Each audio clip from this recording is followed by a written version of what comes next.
Hey everyone, welcome back to the channel. Today I made a delicious shepherd's pie.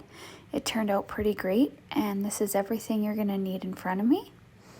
It's a pretty quick recipe, comes together fast, and it's great for any weeknight.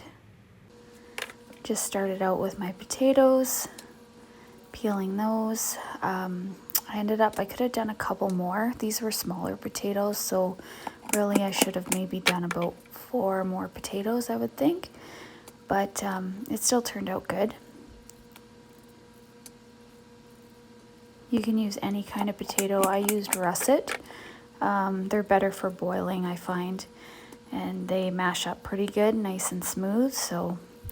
But honestly, whatever you have at home. I'm all about budget meals, and the cheaper the better.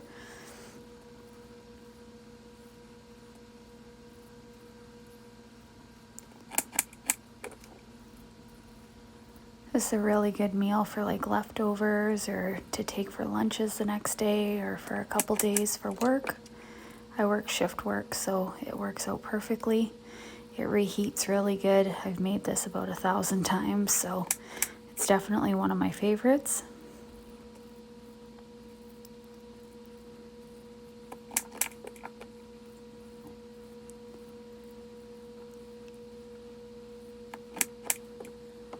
And then I just gave those a little rinse under the sink once I had them all cut up before I added them to my water. I had it already heating up there, and then I added some extra virgin olive oil and some salt. The oil just prevents it from boiling over. And then in the other pan I added some oil, minced garlic, and some butter as well. I let that started melting together and heating up for me.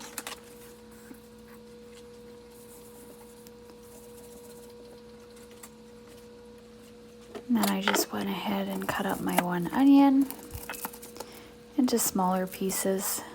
And I like my onion cooked really well, nice and soft, but if you like it a little chunky or not as soft, you just cook it for less time.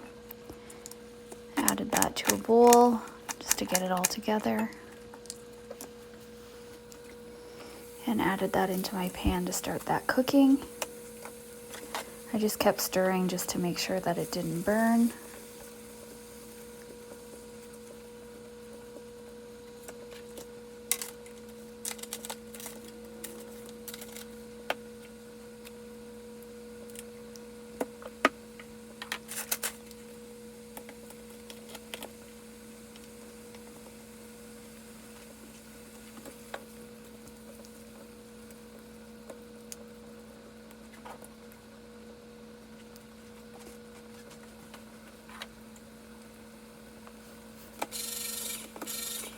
The onion only takes about a few minutes to cook, so it's not too bad.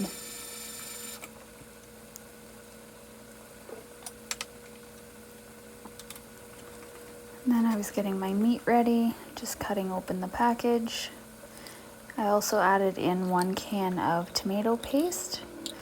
You can add this or leave it out, whichever you like, because I also added beef gravy after.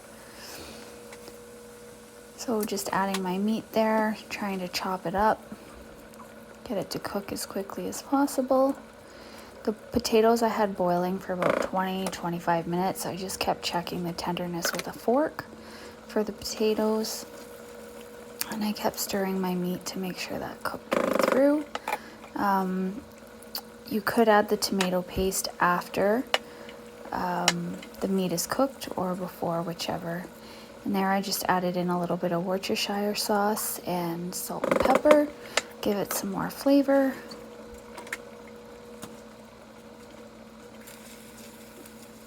And again, to keep stirring so it doesn't burn. I had it on about a medium heat. And there I'm going in with some gravy. It was just the pre-made gravy in the jar or the can, whichever you can find.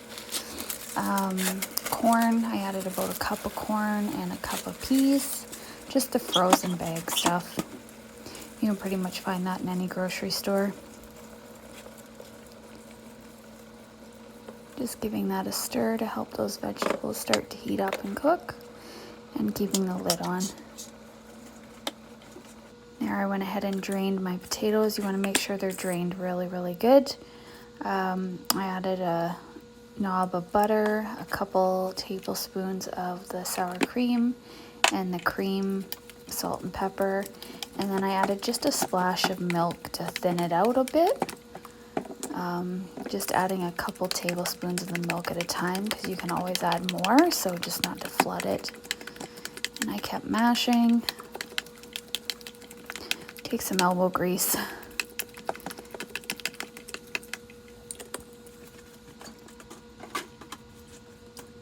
The potatoes turned out really creamy.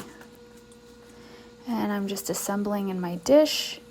I'd planned on using a smaller dish, but I went with the bigger one just to make it easier. And just adding my meat mixture in as level as possible.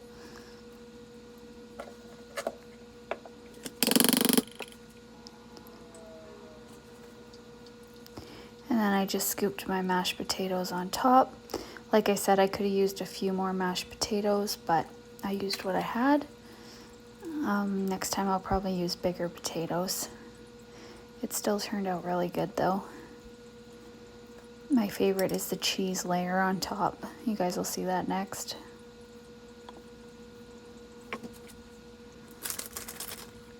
And then this is just the pre-cut cheddar cheese, the thick cut stuff. I got it at my local grocery store, Meijer, but I'm sure they have it everywhere. I had my oven preheated at 350 and I put that in for about 40-45 minutes, just keeping an eye on it so it didn't burn. And there, once it came out, I let it rest for 10 minutes before serving it up.